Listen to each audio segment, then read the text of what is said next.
प्रमुख किसान कृषि क्षेत्रों में देखा जाए तो भारत का सबसे प्रमुख कृषि क्षेत्र था पंजाब। पंजाब उसे कहते हैं जहां 5 नदियों की मिट्टी थी। नदियों की मिट्टी सबसे ज्यादा उपजाऊ होती है पैदावार में। भारत में 2 उपजाऊ मैदान थे सदैव से। ये जो पूरा भारत, संपूर्ण भारत था, 2 उपजाऊ मैदान थे। एक उपजाऊ मैदान का नाम था दोआब। दोआब का मतलब 2 नदियों की मिट्टी, गंगा और यमुना का मैदान। उत्तर का जो मैदान है भारत का, उसको गंगा और यमुना का मैदान कहा जाता था सदैव से, और वो बहुत ज्यादा उपजाऊ था। उससे भी ज्यादा उपजाऊ कोई प्रदेश था तो वो था पंजाब। 5 नदियों की मिट्टी का प्रदेश, 5 नदियों की मिट्टी जहां आती थी, और उससे आगे सिंध। ये दोनों ही प्रमुख कृषि क्षेत्र थे, और ये विशेष रूप से जाटों के गढ़ थे, इलाके थे, किसान थे। यहाँ के जाट किसान बहुत मजबूत थे। पूरे देश का अन्न सप्लाई यहाँ से होता था, अन्न के भंडार यहाँ होते थे, और यहाँ की पैदावार यहाँ ही नहीं अरब देशों में जाती थी, भारत में भी आती थी। तो पेट भरने वाला इलाका था ये। तो ठीक है, संयोग से ये इन बदमाशों के जो शोषण था, पंडितों का जो शोषण था, उससे दुखी होकर के ये लोग मुसलमान बन गए थे। तो सर छोटू राम को के बाबत हयात खान ने जिन्ना को 2 टूक शब्दों में कहा कि ये मेरे भाई हैं। चाहे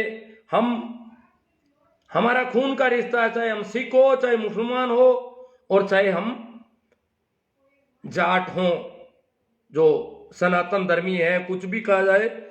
तो सर छोटू राम को इस वजह से ये लोग छोटू खां कहने लग गए कि ये तो मुसलमानों का बहुत ज्यादा पक्षधर था। नंबर 2, फिर आता है सर छोटू राम पर एक और इल्जाम आ रहा है। वो आ रहा है कि वो आर्य समाजी थे, हिंदूवादी व्यवस्था के पक्षधर थे। कभी मुसलमान बनाते हैं, कभी हिंदूवादी बनाते हैं, दोनों तरफ बड़ा यूं। क्योंकि छोटू राम अगर एक तरह से मान्य व्यक्ति हो गया तो इनके लिए बहुत बड़ी दिक्कत हो जाती है। इसलिए वो कभी तो उसको कुछ कहते हैं, कभी कुछ। क्योंकि यहाँ किसानों के बच्चों को छोटू राम की विचारधारा से बिल्कुल अलग थलग रखना है। ये एक बहुत बड़ी साजिश चल रही है। कभी छोटू का कहते हैं, कभी अंग्रेजों का पिट्टू कहते हैं, और कभी कहते हैं ये तो आर्य समाजी था, इसलिए ये तो मूर्ति पूजा का विरोधी था। और छोटू राम का परिवार आर्य समाजी था। छोटू राम के परिवार वाले लोग आर्य समाजी थे। छोटू राम भी उसमें दीक्षित थे। आर्य समाज का प्रभाव हमारे जो पंजाब में तो आर्य समाज पहुंच नहीं पाया। हरियाणा, शेखावाटी और ठेठ मारवाड़ तक के कई इलाकों के किसान जो थे वो आर्य समाजी थे, और आर्य समाज की वजह से किसानों को शिक्षा की व्यवस्था हुई थी। तो आर्य समाजी होना की वजह से छोटू राम को पाखंडी नहीं मान सकते।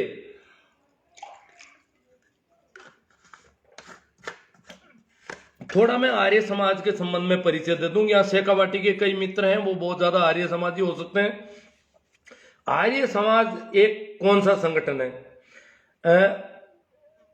पंडित दयानंद सरस्वती कहते हैं कि शिवरात्रि को अपने पिता के साथ मंदिर जाते हैं, और वहां पर भगवान शिव को चढ़ाया हुआ प्रसाद चूहा खाता है, और शिव के ऊपर घूमता है, शिव सिर पर चढ़ जाता है, शिवलिंग पर चढ़ जाता है।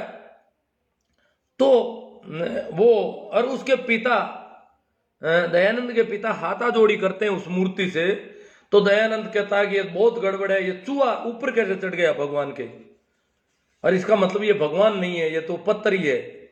और यूं करके दयानंद जो है अपने परिवार से विद्रोह करता है और मूर्ति पूजा के खिलाफ खड़ा होता है। एक तरह से पाखंड और अंधविश्वास के खिलाफ दयानंद एक कैंपेन शुरू करता है। परंतु वो व्यक्ति मूलतः हिंदूवादी है, इसलिए मूर्ति पूजा के जरूर खिलाफ था, परंतु हिंदुत्व का पक्षधर था।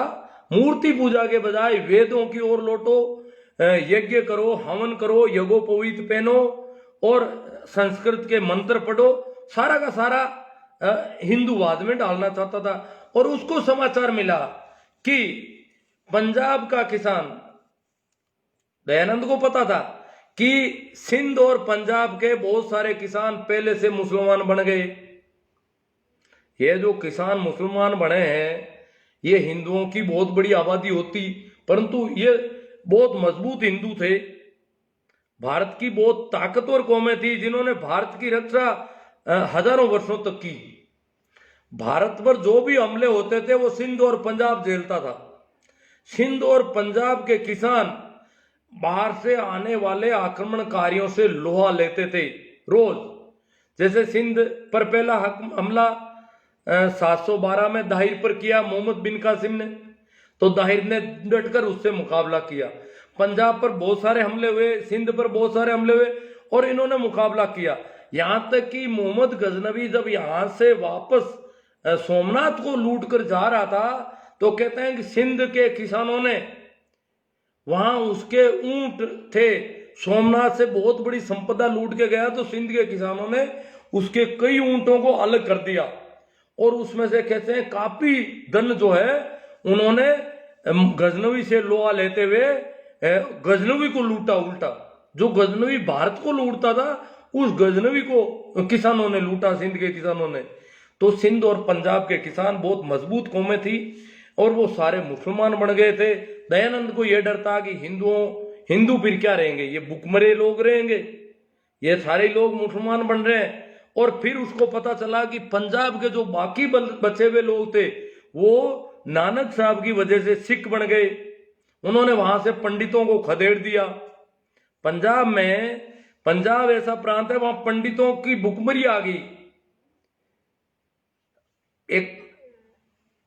क्योंकि वो सारे नानक साहब के कहने से पाखंड और अंधविश्वास के खिलाफ खड़े हो गए और उन्होंने मंदिरों की जगह गुरुद्वारे बना लिए, मंदिरों की मूर्तियां हटा दी और गुरुद्वारे बना दिए।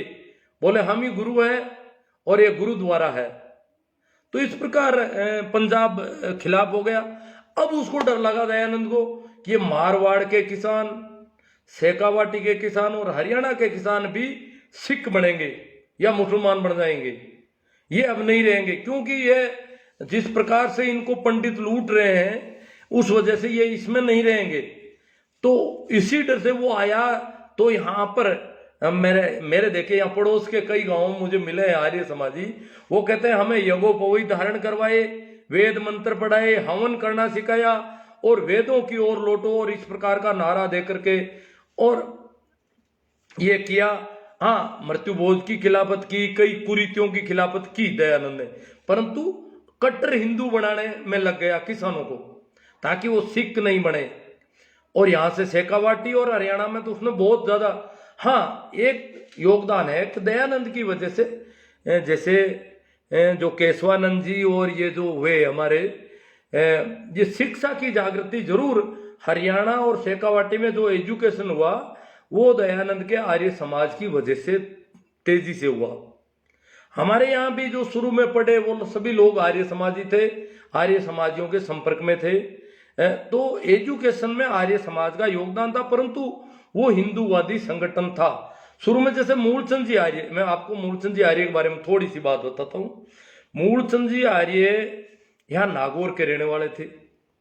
उनकी बड़ी लगन थी कि नागौर में पहले तो ये संग्रिया की तरह स्कूल बनाना चाहते थे, फिर उनकी एक लगन थी कि नागौर में छात्रावास बने और इन्होंने बहुत यूं प्रयास करना शुरू किया कि कहीं से रुपए मिले और नागौर में छात्रावास। उन्होंने एक मीटिंग बुलाई नागौर में।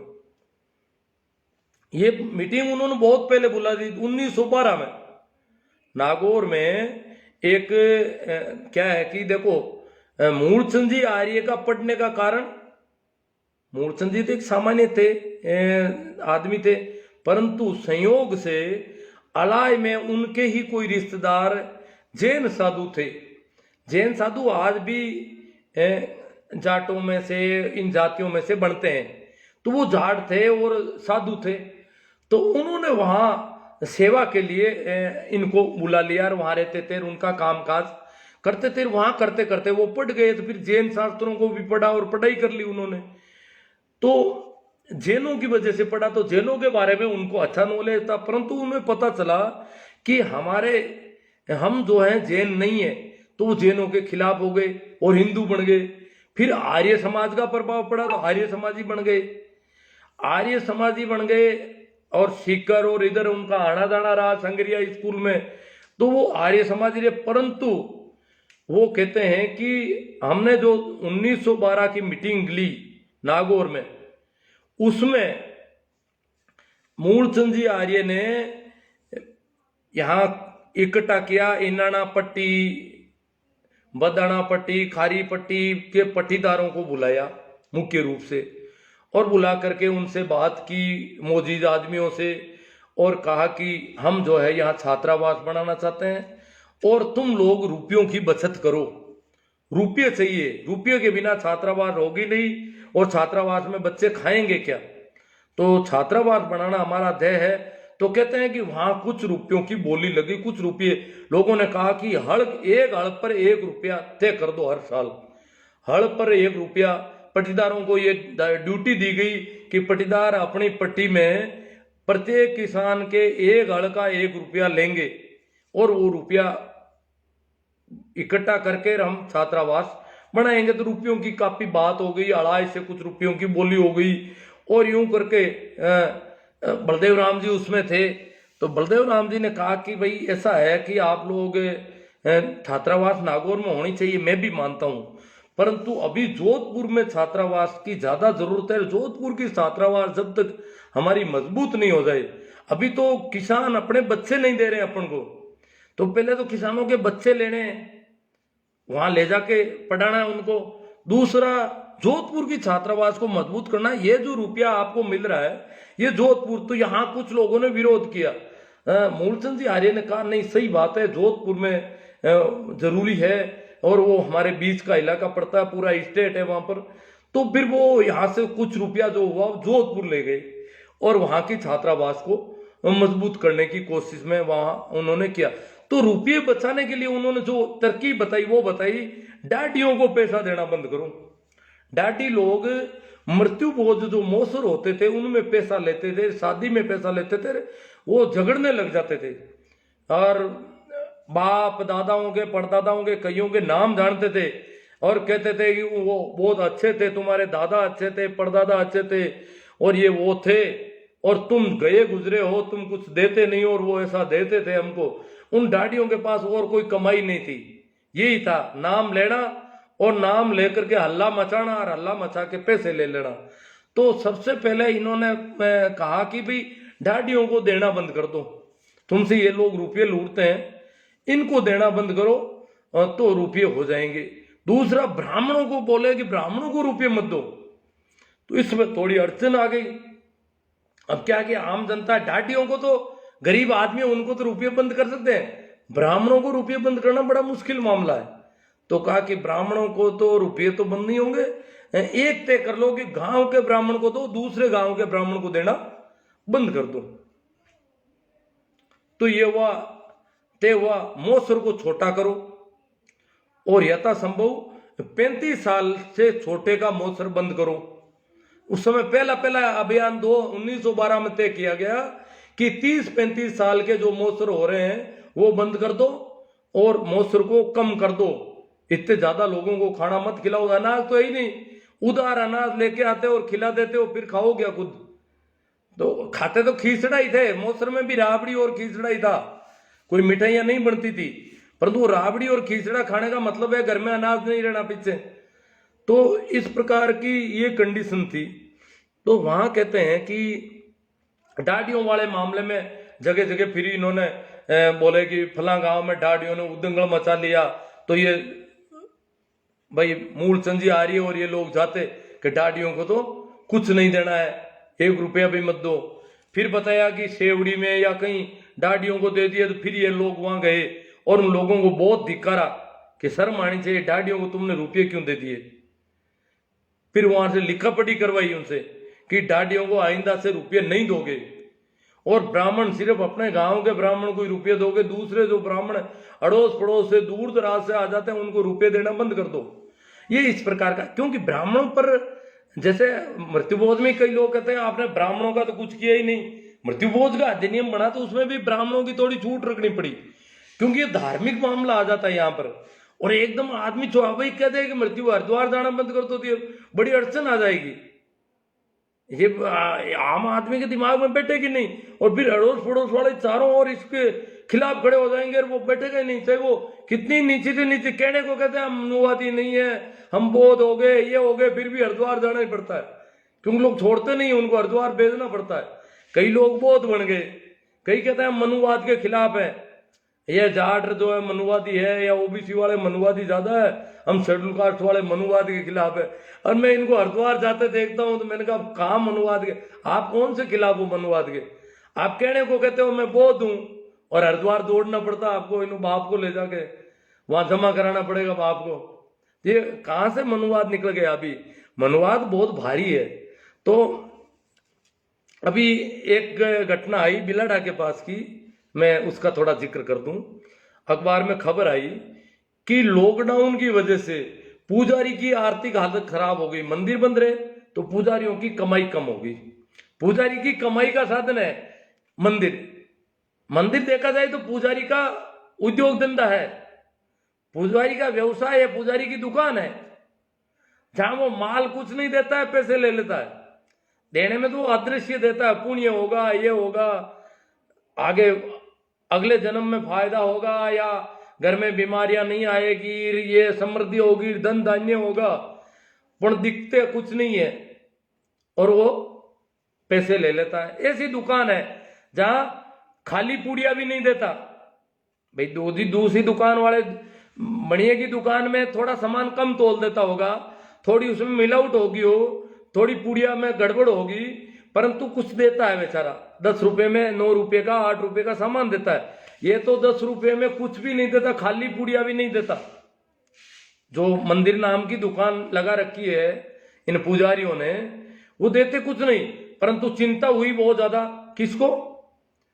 यहां बिलाड़ा के पास किसी गांव के जाटों को बहुत चिंता हुई कि भाई पुजारी की हालत खराब है, आर्थिक स्थिति खराब हो गई लॉकडाउन से, तो पुजारी को मदद करो।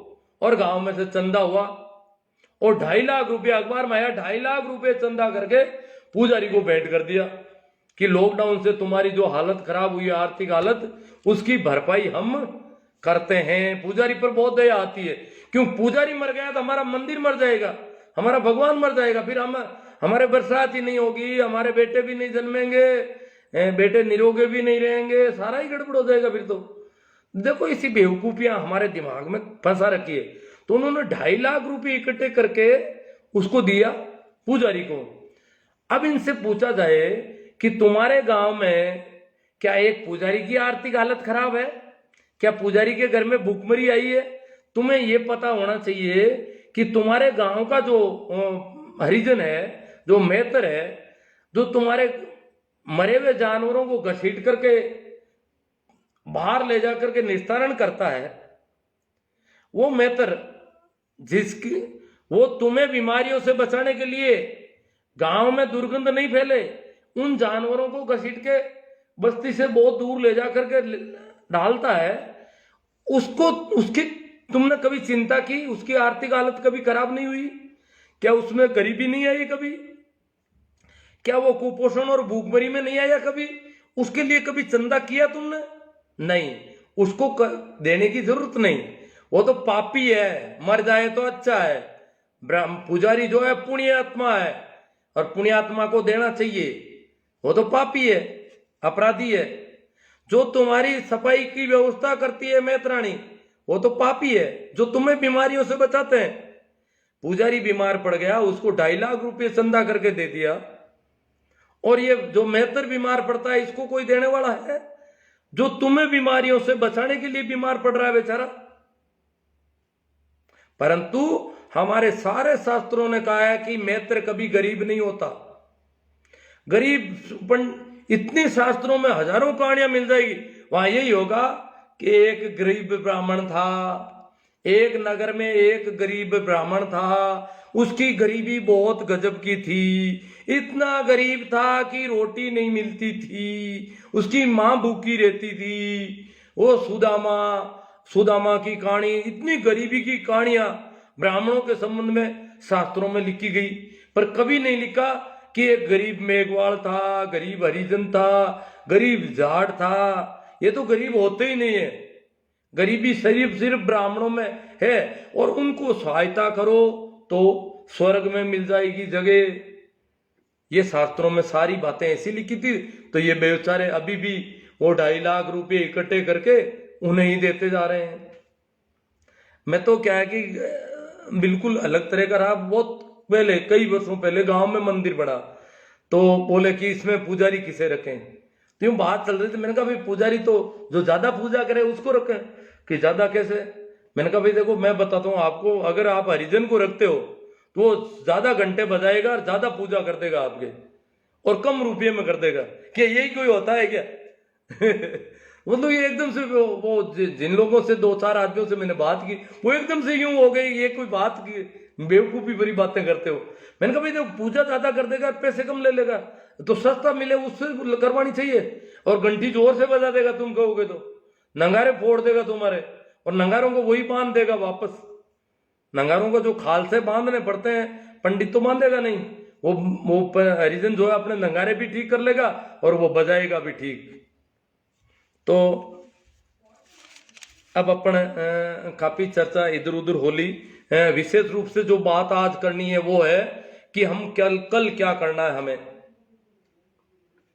हमें ये जयंती मनानी चाहिए। और मारवाड़ से जो रिश्ता छोटू राम का, थोड़ा सा और मैं बात कर लेता हूं। देखो छोटू राम जी को बलदेव राम जी मिर्दा मारवाड़ में शिक्षा और जन जागरण के अग्रदूत थे, मिर्दा बलदेव राम जी। तो बलदेव राम जी ने जब यहाँ के किसानों को चेतना जागृत करनी थी, यहाँ का किसान उस समय क्या हालत में था आप कल्पना नहीं कर सकते। बलदेव राम जी हमारे गांव में आते थे और मेरे दादाजी और मुझे बताते थे कि वो मांगते थे कि एक बच्चा दे दो मुझे, एक लड़का दे दो। लड़कियों की तो स्थिति बहुत खराब थी। इसके लिए तो मूलचंद जी आर्य ने तो सरकार को लिखा था कि जो समाज कल्याण विभाग है उसमें किसानों की लड़कियों को भी शामिल करो और इनको भी फ्री में पढ़ने की व्यवस्था करो कहीं। क्यों? लड़कियों को तो सोच ही नहीं सकते पढ़ने की।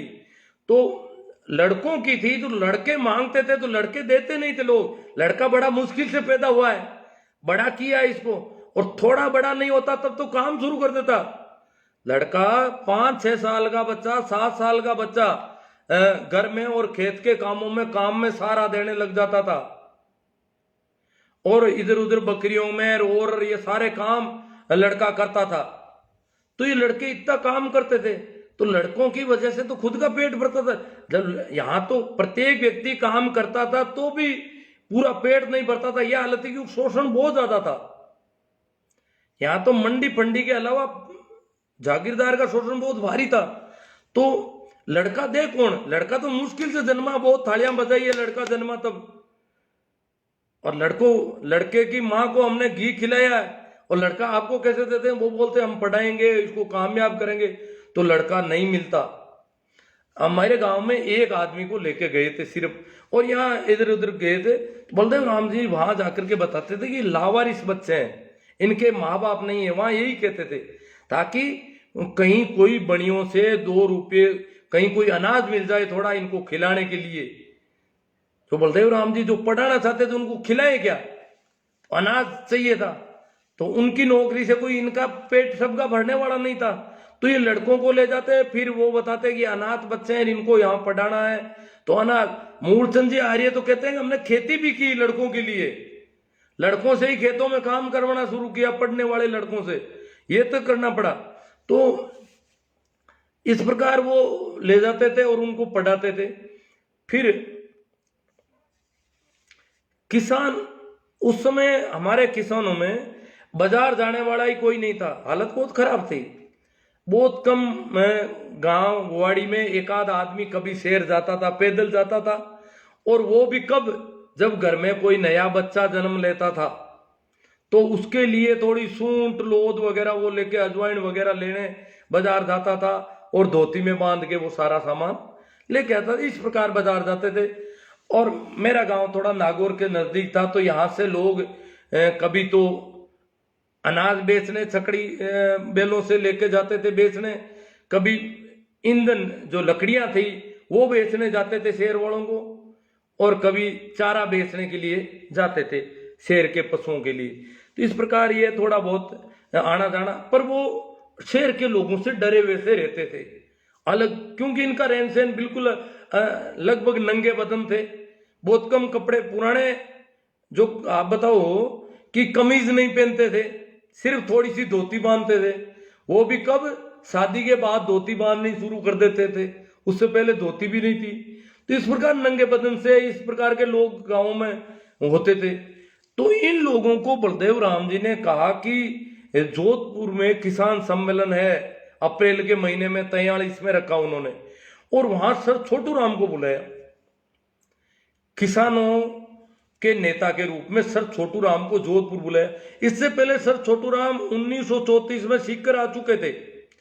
सीकर में हालांकि वो आर्य समाज का सम्मेलन था, और कहते हैं कि 125 मन तो घी जला दिया उन्होंने, पता नहीं कितने तिल जला दिए। वो तो यज्ञ हवन वाला वो दयानंद की बीमारी थी, वो बहुत अनाज जलाया इन लोगों ने। तो उस सम्मेलन बहुत बड़ा था, उसमें सर छोटू राम आए थे। हालांकि तो फिर जो हुआ, कहते हैं कि बलदेव राम जी ने जब छोटू राम को बुलाया और यहां से जो किसान गए, वो उनका जो मैंने सुना वो बताते हैं कि वहां जोधपुर में पीने को पानी नहीं मिला, इतने इकट्ठे हो गए किसान, पैदल जाते थे, पैदल जाकर के भी इतने लोग मारवाड़ के जोधपुर में इकट्ठे हो गए। ठेठ कुचामन से लेकर के इधर मुनाबाब जो बॉर्डर है बाड़मेर का, वहां तक के सारे किसान इकट्ठे हुए थे। सारे मतलब एक एक दो दो गांव में एक आदमी, किसी गांव में दो, किसी गांव में एक भी नहीं गया, यूं करके वो पैदल लोग गए थे। और कहते हैं वहां खाने के लिए भूंगड़े भी नहीं मिले, यह हालत हो गई शहर में, इतने लोग इकट्ठे, मतलब बहुत बड़ी तादाद। बताइए वो जितना जानते थे, हालांकि बहुत बड़ी आज की तरह भीड़ तो नहीं हुई होगी, परंतु वो उनके हिसाब से पहली बार इतने लोगों को देखा। और वहां पर क्या होता है कि 3 कुर्सियां लगी थी, और उसमें एक कुर्सी पर जोधपुर दरबार महाराजा, जिनको अंदाता बाप जी कहते थे, दरबार बाप जी कहते थे, वो बैठे थे। और उनके पास ही 2 कुर्सियों पर सर छोटू राम और बलदेव राम बैठे थे। लोगों को अपनी आंखों पर विश्वास नहीं हुआ कि हम क्या देख रहे हैं। जाट के बेटे दरबार बाप जी के बराबर बैठ सकते हैं भाई, यहां तो गांव के कणवारिया के बराबर भी नहीं बैठ सकते। जागीरदार का भी, जागीरदार के पैरों की तरफ देखना होता था, सामने नहीं देखते थे। ये दरबार बाप जी के बराबर बैठ रहे लोगों को, मतलब ये बात दिल भर आया लोगों का, यह भर आया, आंखों में आंसू आने लगे। ये क्या देख रहे हैं हम, क्या ये हो सकता है? क्या जोधपुर दरबार के बराबर जाट बैठ सकता है कोई? तो ये इस प्रकार देखा, और सर छोटू राम ने अध्यक्षीय भाषण दिया वहां का, और उन्होंने कहा दरबार से मांग की, किसान सम्मेलन में जोधपुर दरबार से, कि भूमि का बंदोबस्त करवाया जाए। जो आपकी यहां भूमि है उसका नाप चोप करवाया जाए वापस। और वहां पर दरबार ने बड़ी सभा में, हाँ बड़ी सर छोटू राम के भाषण के बाद, कि भूमि का बंदोबस्त करवाया जाएगा। हालांकि जागीरदारों ने बहुत विरोध किया जगह जगह पर, परंतु यह कार्य शुरू हुआ उस दिन की वजह से। और वहां से जो किसान आए, और वो किसानों में जागृति फैल गई कि इसका मतलब किसान और दरबार में भी कोई फर्क नहीं, तो गांव के जागीरदार में किसान में कितना फर्क है, और फिर तो हम बराबर हो गए, बराबर हो सकते हैं अगर हम भी पढ़े तो। अगर बलदेव राम की तरह हमारा कोई लड़का पढ़ गया तो वो भी जाकर के दरबार के बराबर बैठ सकता है।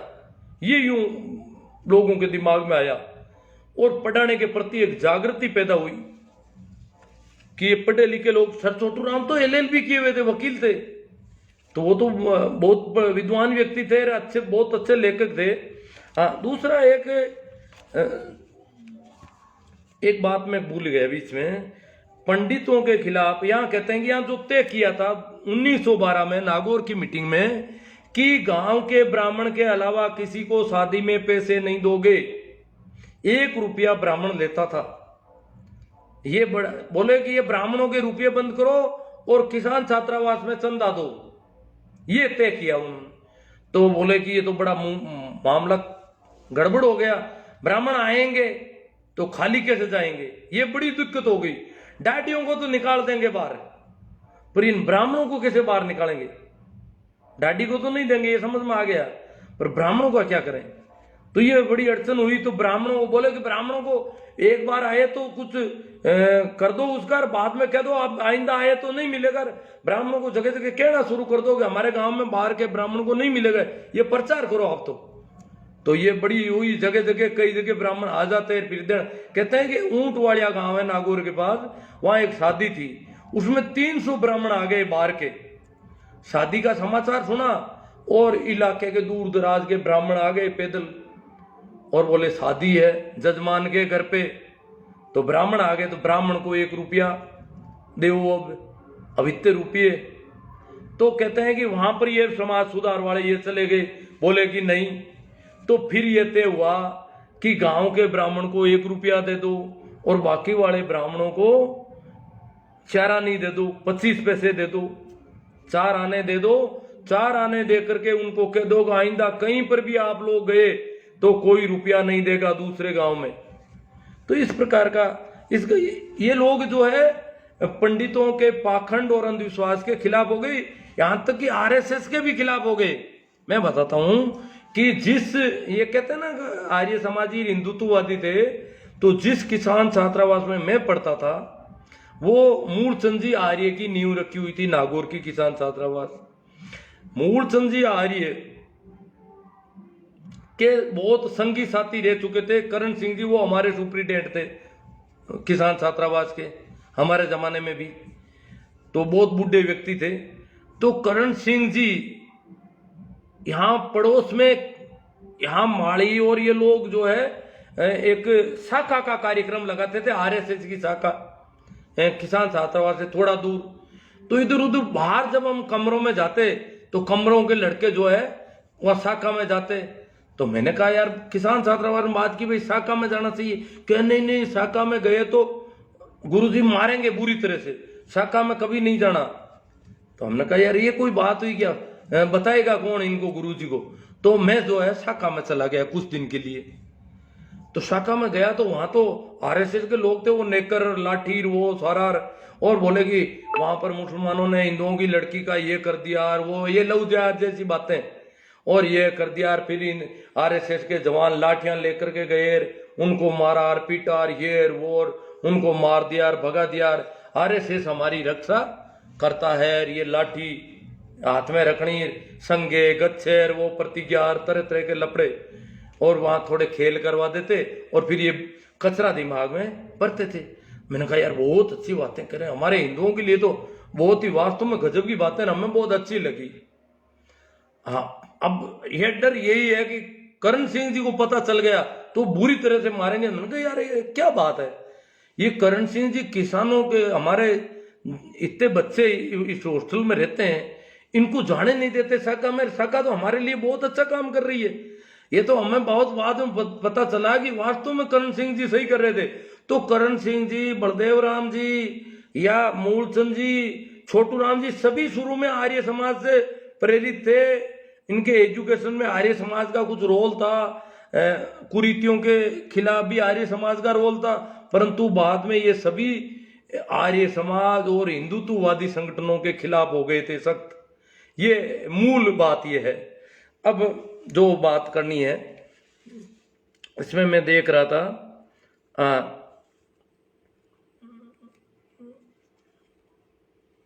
सर छोटू राम को एक बार एक कलेक्टर ने कह दिया कि जाटों के या किसानों के बच्चों को नौकरी नहीं करनी चाहिए, पढ़ाई इतनी। बोले क्यों नहीं करनी चाहिए? कि आप तो मालिक हो, आप नौकरी क्यों करते हो? कि सरकार की नौकरी करना कोई गुलामी नहीं है, सर छोटूराम ने कहा सरकार की नौकरी करना गुलामी नहीं है, सत्ता में हिस्सा है, और सत्ता में हिस्सा हम लेंगे, इसलिए किसानों को अपने बच्चों को नौकरी करवानी चाहिए। क्योंकि इधर कांग्रेस भी कहती थी कि सेना में भर्ती मत करो, तो सर छोटूराम ने कहा नहीं, हम तो भर्ती करेंगे, नौकरी करवाएंगे, किसानों के बच्चे नौकरी करेंगे, सीधी सी बात है, तुम्हारा आंदोलन अलग रखो। क्योंकि ये अंग्रेजों के इस वजह से प्रथम और द्वितीय विश्व युद्ध में फौज में भर्ती करवाने में छोटूराम अंग्रेजों के साथ थे, परंतु अंग्रेजों से बहुत कुछ मिल रहा था। जो कानून सर छोटूराम ने बनाए थे पंजाब में, सर छोटूराम के वहां पीड़ा क्या थी? मंडी और फंडी की पीड़ा थी। दो चीजें बहुत नुकसानदायक थी। हमारे यहाँ जागीरदार थे, वहां मंडी बहुत गड़बड़ कर रहा था। वो जो साहूकार था, हमारे यहाँ भी साहूकार थे, देखो हमारे यहाँ भी साहूकार थे, पर यहाँ जागीरदार का आतंक बहुत चरम पर था, तो साहूकार छोटा पड़ जाता था।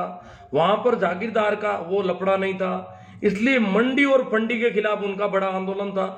कम तोल देना, दो तरह के बाट रखना, ये हमारे यहाँ भी था, वहां भी था। जैसे अपन अनाज लेके जाते हैं तो वो बड़े भारी भारी बाट ला करके रखता, तो सारा अनाज उधर, और उनसे कुछ खरीदते तो हल्के हल्के बाट ला करके वो सामान तोल के दे देता वापस। इस प्रकार के दो तरह के बाट, मिलावट, भाव, मनचाहे भाव, तो और फिर सूदखोरी और ब्याज और साहूकारी, लोन, ये सारे थे। तो सर छोटूराम ने सबसे पहले जब वो राजस्व मंत्री बने तो उन्होंने सबसे पहला 1938 में साहूकारी पंजीकरण एक्ट बनाया कि साहूकार का रजिस्ट्रेशन होना जरूरी है, नहीं तो वो साहूकारी का लेन देन करेगा तो वो अवैध माना जाएगा, कानूनन गलत होगा। लेन देन करने वाला साहूकार रजिस्टर्ड होगा, पंजीकरण करना जरूरी कर दिया। दूसरा सर छोटूराम का था श्रमिक अधिनियम, मजदूर जो है उसके लिए कानून बनाया कि मजदूर जो गरीब आदमी है, मजदूरी करता है, मेहनत करता है, उसको एक सप्ताह में 61 घंटे से ज्यादा काम नहीं दिया जाना चाहिए। एक दिन में 11 घंटे अधिकतम, और पूरे सप्ताह में 61 घंटे से ज्यादा काम शोषण की श्रेणी में होगा।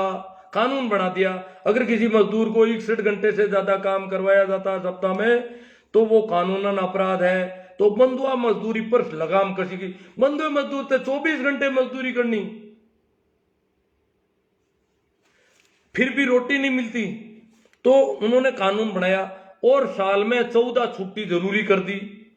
एक साल में मजदूर को 14 छुट्टी मिलेगी कम से कम। तो इसी प्रकार कृषि उपज मंडियों में बिक्री और रेगुलेटिंग बिल जो था वो, और एक वजन माप तोल का बिल था, उसकी थोड़ी मैं जिक्र कर दे रहा हूं। जो अभी हमारे कई नेता न्यूट्रल हो जाते हैं, चाहे जब विधानसभा और लोकसभा से बहिर्गमन कर जाते हैं। बहिर्गमन करने का मतलब क्या है कि न तो पक्ष में रहते हैं न विपक्ष में रहते हैं, न्यूट्रल। सर छोटूराम ने कहा ये हिंजड़े हैं, ये नपुंसक हैं जो न्यूट्रल रहते हैं। तो कहते हैं कि कांग्रेस जो है, कांग्रेस ये बिल सामने रखे सर छोटूराम ने बना के, मंडी रेगुलेटिंग एक्ट और वजन माप तोल के जो बाट से सिस्टम था उसके जो बिल थे उनको वहां रखा। तो कांग्रेस से पूछा छोटूराम ने कि आप गरीबों के हितैषी हैं, आप मजदूरों और कमजोर तबकों के हितैषी हैं, तो बोलो आप इस बिल का समर्थन करोगे या विरोध करोगे? तो वो बोले हम तो न्यूट्रल रहेंगे, इसमें हम बहिर्गमन करेंगे, हम इसमें भाग नहीं लेंगे, वोटिंग करेंगे नहीं। तो कई दिनों तक बहस चली। सर छोटूराम का नहीं, या तो विरोध में खड़े हो जाओ और या पक्ष में हो। अगर पूंजीपतियों से नहीं डरते हो, इन पैसे वालों से नहीं डरते हो तो पक्ष लो, किसानों को और कमजोर लोगों का, और डरते हो तो उनके पक्ष में हो जाओ। ये हिंजड़ापन ठीक नहीं है, ये नपुंसकता मुझे पसंद नहीं है। न्यूट्रल तो नपुंसक होते हैं, हिंजड़े होते हैं, जो न तो पुरुष होते हैं न स्त्री होते हैं। तो ये आज भी जैसे हमारे किसानों का बहुत बड़ा 26 तारीख को संविधान दिवस पर किसान जाएंगे दिल्ली, पंजाब और हरियाणा से अनाज इकट्ठा करना शुरू कर दिया है। कहते हैं कि कई महीनों का अनाज और राशन पानी का सामान लेकर के जा रहे हैं और वहीं दिल्ली में डेरा डाल देंगे, वहीं रोटियां खाएंगे बना के। पर मोदी सरकार को ये बता देंगे कि जो अध्यादेश आप लाए हो उन पर पुनर्विचार करो। मोदी जैसे लोग पुनर्विचार करना तो बड़ा मुश्किल है, फिर भी उन किसानों की हिम्मत है कि वो कर रहे हैं। जबकि पश्चिम उत्तर प्रदेश और राजस्थान का कुछ तो हो सकता, पश्चिम उत्तर प्रदेश तो बिल्कुल न्यूट्रल है, वो तो नपुंसक हो गए लगभग।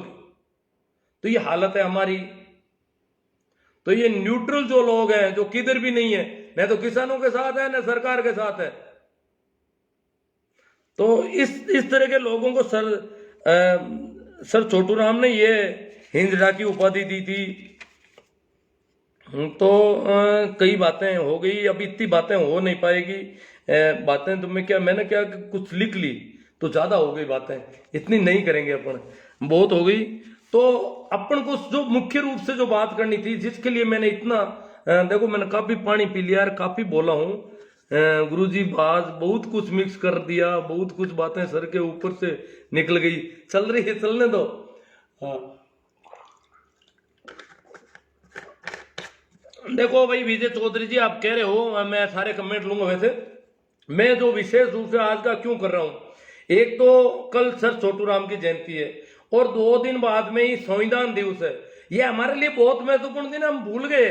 हम होली मनाते हैं, दिवाली मनाते हैं, रक्षाबंधन मनाते हैं, गोगा दोखते हैं, पता नहीं क्या क्या करते हैं बेवकूफियां।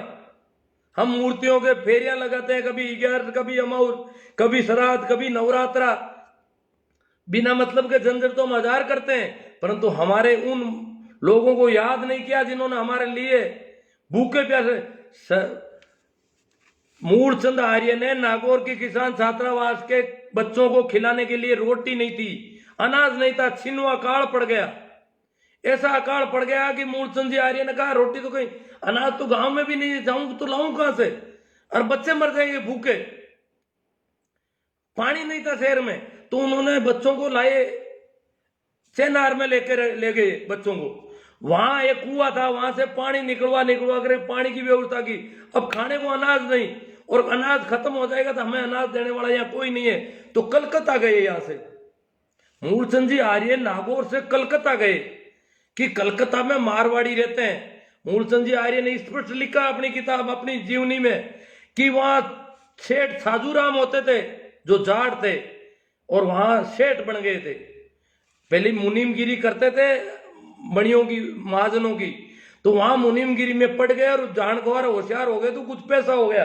तो सेठ साजूराम को वैसे भामाशाह कहा जाता है जाटों में, पर सेठ साजूराम ने, मूलचंद जी आर्य ने खूब उनसे विनती की कि बच्चे भूखे मर रहे हैं और उनके लिए अनाज चाहिए, अनाज दिलवा दो, मर जाएंगे भूखे।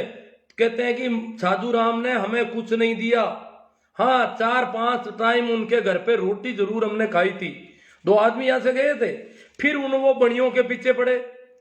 तो मारवाड़ी बनिए थे वहां पर, खूब मारवाड़ का बाजार था पूरा कलकत्ता में, तो उनसे आता जोड़ी की। तो वहां पर मूलचंद जी आर्य के साथ, मूलचंद जी महाजन में पोस्टमैन की नौकरी करते थे। महाजन है बीकानेर से आगे सूरतगढ़ की तरफ, वहां पोस्टमैन की नौकरी करते थे। वहां एक कलकत्ता के बनिया का ससुराल था, और वो जान पहचान मिल गई, तो उसने उनकी बहुत अच्छी बातें सुनी और खूब उनको रोटी पानी का प्रबंध उनके करवा दिया। परंतु पैसा उन्होंने भी नहीं दिया। अब रुपया नहीं मिल रहा है, तो साथ में एक साथी थे, तो फिर कहा कि ऐसे तो मैं जाऊंगा, तो नागौर जाऊंगा तो करूंगा क्या, बच्चे तो वैसे भी भूखे मर जाएंगे, यहां से कुछ भी सहायता नहीं मिलेगी तो बच्चे मर जाएंगे, करें क्या। तो बड़ियों के पास खूब मिले, तो वहां बताया, ये उस बढ़िया ने जो जान पहचान का बना, उसने कहा कि यहाँ बहुत आते हैं लोग मांगने वाले, कई धोखे कर जाते हैं, ठग लेते हैं, इसलिए यहाँ आसानी से रुपये देने वाला कोई नहीं है। तो फिर कहते हैं कि मूलचंद जी आर्य ने कहा मैं तो आमरण अनशन करूंगा, मरूंगा यहीं पे। तो साथ में कौन थे मुझे याद नहीं, गंगाराम जी नाम करके थे, उन्होंने कहा यहाँ मर जाओगे तो भी कोई तुम्हें अनशन नहीं तुड़ाएगा, कोई आएगा ही नहीं तुम्हें मनाने वाला, तो यहाँ फालतू में मर जाओगे, बच्चे वहां मर जाएंगे और आप यहाँ मर जाओगे, इससे अच्छा है कि और कहीं कोई क्यों और कहीं कुछ नहीं मिलेगा, यहाँ कलकत्ता से ही कुछ लेके जाना है और मुझे मना मत करो। उन्होंने कहा मेरा आत्मविश्वास कहता है कि मैं आमरण अनशन करूंगा और मैं वापस नागौर जाने जैसा रहा नहीं, इसलिए मैं तो मरूंगा तो यही मरूंगा। वापस जाऊं तो उन बच्चों को क्या खिलाऊं, लोगों के बच्चे तो मैं मांग के ले आया, वो बच्चे खाएंगे क्या? उनके माँ बाप चले गए मालवा कमाने के लिए, गांव में उनका कोई है नहीं और वहां शहर में उनको कौन खिलाएगा? थोड़ा सा अनाज में छोड़ के आया हूं और वो बच्चे फिर खाएंगे क्या? नागौर शहर में तो भुखमरी है, कोई देने वाला नहीं है। तो कहते हैं उन्होंने आमरण अनशन कर दिया वहां पर और गंगाराम जी को कह दिया मुझे मेरा आत्मविश्वास मत तोड़ो, मैं तो मरूंगा तो यही मरूंगा, जिंदा मैं नहीं जाऊंगा नागौर बिना अनाज के बिना सहायता के। तो वहां आमरण अनशन कर दिया। अब वो गंगाराम जी दौड़ दौड़ के जो सेठ उनके जान पे उनके पास गए, बोले कि वो तो आमरण अनशन कर दिया, आज 5 दिन से भूखे हैं और उनकी हालत कमजोर पड़ती जा रही है। मूलचंद जी आ रही है कि हालत कमजोर पड़ गई, भूखे मर रहे हैं, खा पी नहीं रहे हैं। ये ऐसी कंडीशन में फिर वो बढ़िया जो था उनके जान पहचान का, उसने कहा कि आपका सहयोग ऐसा करते हैं कि मैं बिड़ला को पत्र लिखता हूं और मूलचंद जी को मनाने आया कि आप खाना खा लो और आपका सहयोग मैं करवा के रहूंगा, चाहे कैसे भी हो आपको सहयोग मिलेगा। यहाँ बहुत झूठे लोग आते हैं, फर्जीवाड़ा बहुत होता है, वास्तव में पीड़ित लोग आते नहीं है। बहुत सारे पंडित आ जाते हैं, कहते हैं हमारे घर में भूख है वो है, और आप वास्तव में आपको जरूरत है हमें पता है, पर यहाँ देने वाले आपका विश्वास नहीं कर रहे हैं। और मैं बिड़ला को चिट्ठी लिखता हूँ, बिड़ला सहयोग कर देगा, मेरा भरोसा है। क्यों? बिड़ला कहता है कि वास्तविक जरूरतमंद कोई हो तो मुझे बताना, तो मैं उनको लिख देता हूं कि भाई वास्तविक जरूरतमंद है, आप उसकी जांच करवा लो। तो बिड़ला को उसने पत्र लिखा, इनका आमरण अनशन तोड़वाया कि आपका सहयोग करवा के ही छोड़ूंगा मैं। तो उस बनिए ने, उस सेठ ने बिड़ला को पत्र लिखा कि ये वास्तव में जरूरत है, किसानों के गरीबों के बच्चे भूखे मर रहे हैं और बच्चे मर जाएंगे इतने मारवाड़ के नागौर शहर में। तो वहां से बिड़ला ने अपने आदमियों को भेजा नागौर में पता करने के लिए कि वास्तविक स्थिति क्या है। पता किया और फिर बिड़ला ने सहयोग दिया, अनाज का भी दिया और पैसों का भी दिया। तो बिड़ला के सहयोग से वो किसान छात्रावास के बच्चे जिंदा रहे थे उस समय, ये मूलचंद जी आर्य ने बताया है। तो इस प्रकार हमें उन लोग, अब जैसे मूलचंद जी आर्य यहां पर भी मूलचंद जी कहते हैं ये गांव में गया था, देखो चिढ़ना मत, कोई चंदा करने गांव में जाते थे तो रोटी कोई कहता नहीं था तो खुद भूखे मरते थे। तो एक आदमी साथ में था, ढिंगसरी गांव है। अब ढिंगसरी कौन सा है? एक तो जाइल में भी है और एक लाडनू में भी है। ढिंगसरी का उल्लेख किया उन्होंने, कहा ढिंगसरी में 3 दिन तक भूखे मरा। उस गांव में किसी ने रोटी का नहीं कहा और मांगी उन्होंने भी नहीं, पैसे दिए लोगों ने, वो पैसे मां चंदा करने जाते थे, लोग सोचते थे कहीं खाली होगी। तो साथ में एक आदमी को लेके गए तो उसको दूसरे दिन ही वो भूख से हालत खराब हो गई थी, तो उसको गांव भेज दिया किराया दे करके कि तू गांव चला जा, नागौर चला जा वापस, क्यों तू भूखा मरेगा, तू लोगों को कहेगा कि ये भूखे हैं तो फिर लोगों को दुख होगा फालतू में। तो 3 दिन बाद में रोटी मिली उनको। तो ये कई जिन लोगों ने हमारे लिए इतना कुछ किया, सर छोटू राम, बलदेव राम, मूलचंद जी, रामदान जी, हीरा सिंह जी, धारा सिंह जी, इतने लोग हुए, इन्होंने इतना किया, हम उनके जन्मदिन को याद नहीं कर सकते उनको, हम हमारे बच्चों को बता नहीं सकते कि ये हमारे ऐसे लोग हुए हैं जिनकी वजह से आज हम फूटेड बूटेड होके घूम रहे हैं। हम नहीं पढ़ पाते किसी भी हालत में। अगर उन्होंने हमें खेती किसने दिलवाई? जमीन कहां थी हमारे पास? हमारे ऊपर जूते पड़ते थे चारों ओर से। हमारी हालत क्या थी? 4-5 चुनावों तक तो वोट देने में, गांव की स्कूल में वोट देने में जाने में डरते थे कि वहां कोई राजपूत बेटा होगा, डर के मारे वोट देने नहीं जाते थे। ये हालत थी किसानों की। अब तो इस कंडीशन में, इस कंडीशन से जो ऊपर इतनी उनकी मेहनत के बावजूद ये हालत थी, तो उन्होंने कहा कि तो मैं कहना चाहता हूं कि बहुत मना लिया, गोगा नौमियार, केसरिया, कंवर जी, पता नहीं कितने कितने मनाते होंगे। कभी कहते हो नवरात्रा आ गया, कभी कहते हो रामनवमी, हनुमान जयंती। अरे छोटू राम की जयंती का दिन अपने घर में अपने बच्चों को उनके बारे में बताओ बैठ करके। 10 मिनट 15 मिनट अपने घर परिवार के लोगों को उनके बारे में सारा सब कुछ बताओगे उन लोगों की वजह से।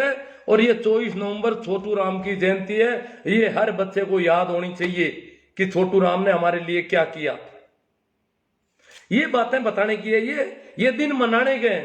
तो कल मेरा अपने आपसे निवेदन है कि कल हम ऐसा मनाएं। छोटू राम ने कहा दुश्मन को, हम दुश्मनों के त्योहार मनाते हैं, हमें शर्म नहीं आती। हम हेडगेवार को याद कर रहे हैं, श्यामा प्रसाद मुखर्जी, सावरकर, पता नहीं क्या क्या सीख गए, जो हमें मनुष्य नहीं मानते, अभी भी हमें जानवरों की तरह मानते हैं, लठेत बना के फेरते हैं। तो छोटू राम ने कहा, हे बोले किसान, किसानों के लिए जो वचन याद रखने का है, ए बोले किसान, मेरी 2 बात ले तू मान, मेरी 2 बात तू मान ले। वो 2 बात आज तक हमने नहीं मानी। ए बोले किसान, मेरी 2 बात ले तू मान, एक बोलना ले सीख, एक तो तुम बोलना सीख, दूसरा दुश्मन को ले पहचान, तेरा दुश्मन कौन है। हम दुश्मनों के साथ हो जाते हैं। ये जो मंडी फंडी, देखो मंडी फंडी या राजस्थान में भी गड़बड़ कर रहे थे, परंतु यहां पर तो शोषण सबसे ज्यादा जागीरदारों का था। बाकी यहां भी तोल माप सारा, खोपरा लेता तो खोपा पर लिख देते, और हम 2 अनपढ़ थे, गिनती भी नहीं जानते थे, क्या बताएं। जितना अनाज साहूकार लेना चाहता ले लेता। यहां इसलिए राजस्थान में सबसे पहले साहूकारी विपणन बोर्ड की व्यवस्था की, सहकारी विपणन बोर्ड की व्यवस्था की गई। विपणन बोर्ड बनाया गया मंडियों का, और साहूकारों से निजात दिलाने के लिए, साहूकारी लोन से निजात दिलाने के लिए सहकारिता की स्थापना की। और बहुत लंबे समय तक हमारे यहाँ मारवाड़ के किसान नेता थे परशुराम मदेरणा, सहकारिता से जुड़े थे। उन्होंने सहकारिता को काफी पनपाने की कोशिश की थी, परंतु सहकारिता भी ठीक ढंग से पनपी नहीं हमारे यहाँ पर। हाँ, साहूकारों से निजात काफी हद तक हमें मिली। तो अब मैं आपके ये कमेंट दूंगा, तो कल आप में से कितने लोग अपने परिवार के बच्चों को, घर परिवार के लोगों को, रिश्तेदारों को और को फोन करोगे तो सर छोटू राम जी के बारे में बात याद दिलाओगे और ऐसा कुछ करोगे, इसी प्रकार पोस्टें भी करोगे और फेसबुक व्हाट्सएप भर जाने चाहिए सर छोटू राम की जयंती के नाम से, ऐसी मैं अपेक्षा करता हूं। क्योंकि हम और दुश्मन को पहचानने की कुव्वत हमारे अंदर आ जाए, ये तब हम सफल होंगे। मैं कुछ कमेंट लेता हूं। सभी को एक बार प्रणाम, राम राम, नमस्कार।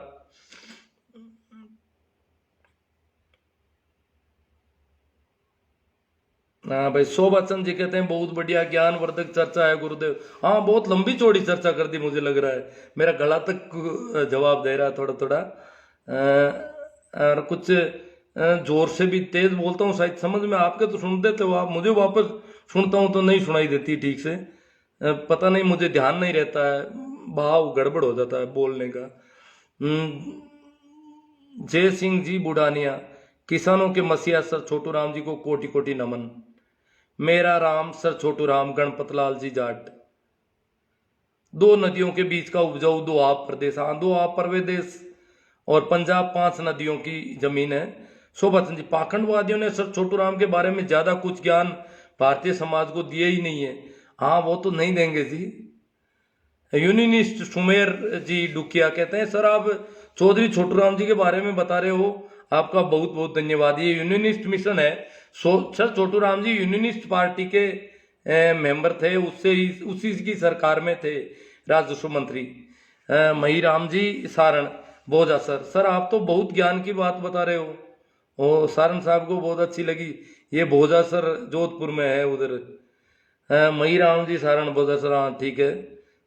और कौन आ रहे हैं? मई राम जी सर, ऐसे ऐसे ज्ञान की बातें आपको रोज बतानी चाहिए। अजी मैं तो रोज कर रहा हूँ, मेरे यूट्यूब चैनल आप देखोगे तो खूब मिल जाएगा बहुत सारा। ये सारी बातें मैंने पहले भी कर चुका हूँ यूट्यूब पे, आप देखते नहीं हो कोई। देखो, अपने बच्चों को थोड़ा सुनाओ, थोड़ी कुछ चीजें होनी चाहिए। अब हमें जागृति बहुत जरूरी है, बहुत परेशानी है। हमारे नेता बिखरे हैं। ये राज्यसभा के चुनाव होते हैं, पूंजीपतियों की गोद में बैठ जाते हैं जाकर के, करोड़ों रुपए में बिक जाते हैं। ये तो पहले ही बिक जाते हैं, चुनावों से पहले ही खूब बिक जाते हैं और बाद में बिकते ही रहते हैं रोज। हाँ, नंबर सुनील जी बिश्नोई मिल जाएंगे आपको मेरे। गोवर्धन राम जी पूनिया, बिल्कुल सही बात है साहब। जय श्री राम आएगा विजय कटोई। गौतम जी गोदारा कह रहे हैं आप सही कह रहे हो। सार्थर रखने वाले रहने वाले ब्राह्मण ही थे, जानी जी चैनानी से रखने वाले, हाँ लिखने वाले। जोरदार सर जी। चलो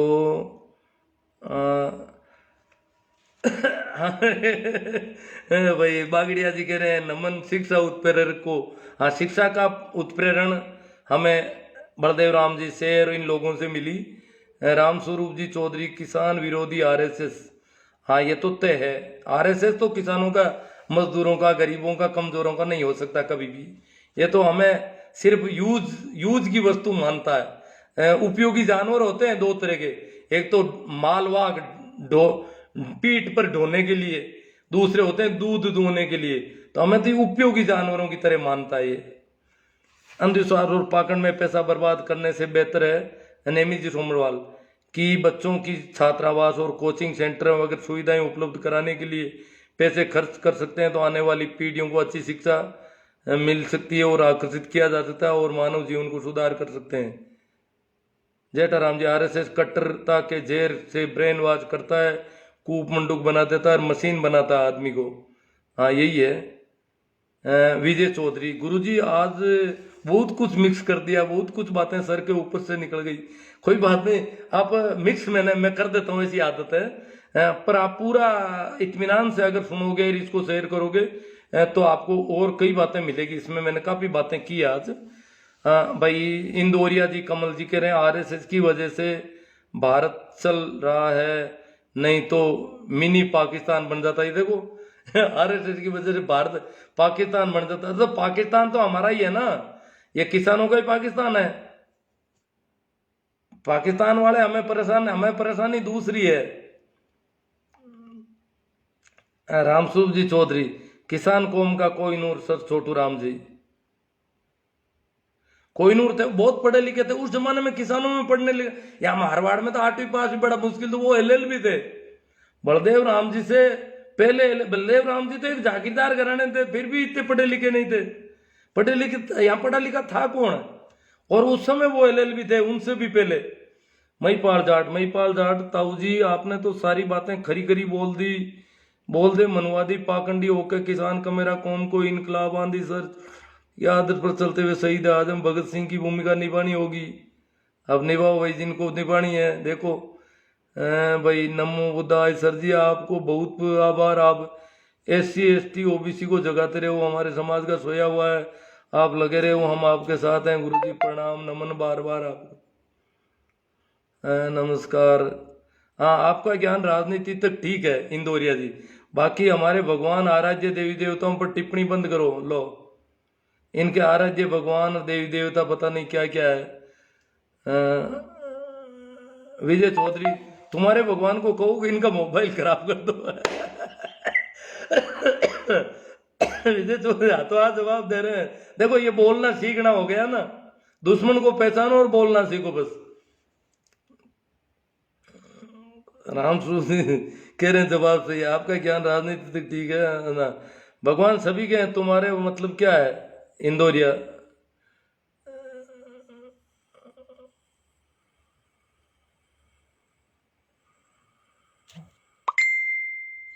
अरे अंध भक्तों, आप शूद्र हो, उस समय भगवान ने क्या दिया सालों।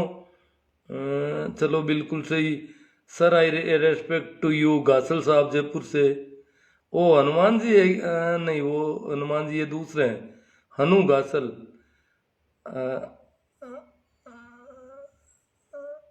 हमारा भगवान सर छोटू राम। सियाग साहब, HR सियाग गजब। लूणा राम जी चौधरी, बहुत बहुत धन्यवाद सर, युवा पीढ़ी को पता चले। हाँ गासल साहब सही है। तो अब कल अपन को ये अभियान चलाना है, सही सूचना दी आपने। Sir very good. गासल साहब जयपुर से। प्रभु जी सोनी, राम राम जी, गंगाराम जी पूनिया, भाई थैंक्स सर, गोदारा जी कह रहे हैं धन्यवाद। तो दो बातें सीख ले, कौन है ये? हुक्मा राम जी भादू, अशोक जी मेघवाल, रामनिवास जी चौधरी। हेलो सर, आरएसएस तो देश को बर्बाद कर रहा है। हाँ, कर तो रहा है। देश में ये जो इतना भेदभाव, ये जो अविश्वास का वातावरण बना दिया इन्होंने। राकेश जी जांदू सर जी, कल नागौर में कार्यक्रम रखा है, आपको आना है सर, छोटू राम जी की जयंती। ठीक है, आ जाऊंगा। मैं तो देखो सुनता तो बहुत कम हूँ, जहाँ आपका कार्यक्रम है मुझे ठीक से बता देना। कल नागौर कर लेंगे, और क्या है। रामेश्वर जी गोदार, भगवान सभी के तुम्हारे वो तो इंदौरिया जी से। गुरु जी इस बार नागौर जाऊंगा, आऊँगा तो भागरो जरूर मिलूंगा आपसे। गौतम जी गोदारा, ठीक है साहब, मिलेंगे जरूर सर। ये हमारे युवाओं को पता चले, हाँ ठीक है। तो बहुत ज़्यादा कमेंट हैं आज के, और आप लोगों ने बहुत अच्छा सहयोग दिया, बहुत अच्छी तरह से सुना सब कुछ। फिर भी बहुत सारे और वीडियो मिलेंगे आपको यूट्यूब पर, और गाए बगाए जब भी आपको समय मिले, ऐसी बातें इनको समझना है और कुछ पता होना जरूरी है बहुत ज़्यादा, कि हम कैसे ये छोटू राम जी, बलदेव राम जी तूफान में से किश्ती कैसे निकाल के लाए थे। हम लाए हैं तूफान से किश्ती निकाल के, बच्चों रखना इसको संभाल के।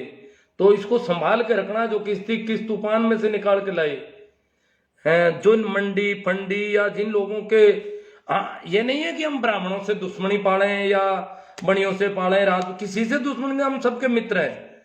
परंतु हमें सावधान जरूर रहना है। अगर आज भी हमारे साथ गड़बड़ कर रहे हैं तो उनको पहचानना बहुत जरूरी है, चाहे वो कोई भी हो, चाहे वो मुस्लिम लीग हो, चाहे आरएसएस हो, चाहे कोई भी हो। और कम से कम ये मंदिर मस्जिदों के जो ठेकेदार लोग हैं ना, इनसे तो कोई अपेक्षा करनी ही नहीं है हमको। ये हमें कुछ देने वाले नहीं, ये तो धोखाधड़ी का मामला है सारा। भगवान का जो है, हमें राम नाम का सुमरण बताया संतों ने, पाखंड और अंधविश्वास के खिलाफ था वो सारा। तो वो अगर हम कर सकें, सारे संत देखो, एक मैं छोटी एक बात याद आ गई आज, जितने भी मंदिर हैं आपके ये, इनके मैंने देखे हैं कि इनके दरवाजे ज्यादातर नॉर्थ में रखते हैं या फिर पूर्व में है। मंदिर का गेट जो है या तो उत्तर में है या पूर्व में है, परंतु संतों के जो स्थान है, जहां समाधि है या उनका जो स्थान है, राम धाम या कबीर पंथ का स्थान, इनको मैंने नोट किया। बहुत सारे स्थानों को मैंने देखा कि इनके मुख्य गेट जो है वो पश्चिम में है। मंदिर वाले कभी पश्चिम में गेट नहीं रखते, परंतु संत इनके बिल्कुल खिलाफ है। उन्होंने गेट किधर रखा है? पश्चिम की तरफ है दरवाजे उनके मंदिरों के। वो जो रामधाम है, मैंने यहाँ पर जो अड़ोस पड़ोस में देखा है, पश्चिम में दरवाजे। हमारे यहाँ टांकला का दरवाजा पश्चिम में, खेड़ापा रामधाम का पश्चिम में, सिंतल रामधाम का पश्चिम में, और भोला राम जी की देवरी का पश्चिम में, पुरानी पोड़ जो थी वो पश्चिम में दरवाजा है। अब नया रास्ता दूसरा बन गया। और भी मैंने कई जगह यहाँ देखा है कि इनके ज्यादातर रामधाम के दरवाजे जो है वो पश्चिम में है। इसका मतलब ये पूर्व में और उत्तर में रखने के पक्ष में। तो मंदिरों से बिल्कुल विपरीत एक आंदोलन था। मंदिरों का जो पाखंड और अंधविश्वास का धंधा था, पंडितों का, पुजारियों का या मुल्ला मौलवियों का, मस्जिदों, इनके खिलाफ संतों का था आंदोलन पूरा। और वो हमारे आम जन के पक्ष में था एक तरह से देखा जाए तो। हाँ भाई, जय भीम, नमो बुद्धाय कह रहे हैं सर। मूलचंद जी आर्य की जीवनी की पुस्तक कहाँ मिलेगी? भाई मुझे तो पता नहीं, मेरे पास तो एक पुस्तक है, काफी पुरानी है, और कहीं मिलते तो देखो नागौर की किसान छात्रावास में मिलने वाली अब तो मुझे लग नहीं रहा है कहाँ मिलेगी, पूछना ही पड़ेगा कहीं से। यहाँ पे कोई जवाब दे दे तो अच्छी बात है।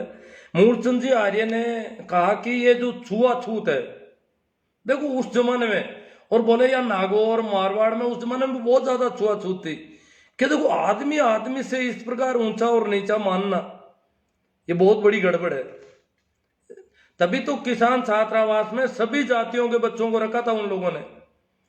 प्रत्येक जाति का बच्चा, चाहे वो राजपूत है, चाहे ब्राह्मण है, चाहे बढ़िया है, चाहे मेघवाल है, चाहे कोई हो, सबको किसान छात्रावास में रखा पढ़ने के लिए और उनकी प्रबंध किए उन्होंने जितना हो सकता था। तो ठीक है, फिर एक बार फिर आपको याद दिला दूं कि ए बोले किसान मेरी दो बात ले तू मान, ए बोले किसान मेरी दो बात ले तू मान, एक तो ले बोलना सीख, दूसरा ले दुश्मन को पहचान। तो हन्नू घासल जी, सर किसानों को आप जैसे लोग ही जगा सकते हैं। मैं तो अब देखो सुनता तो हूं नहीं, बोल देता हूँ, मेरे क्या ये फोन पड़ा है और आप लोगों से संपर्क हो जाता है तो अच्छी बात है। ठीक है, कल या परसों संविधान दिवस की पूर्व संध्या पर भी अपन कुछ चर्चा, अच्छी चर्चा करने के प्रयास करेंगे। धन्यवाद, प्रणाम, राम राम, नमस्कार।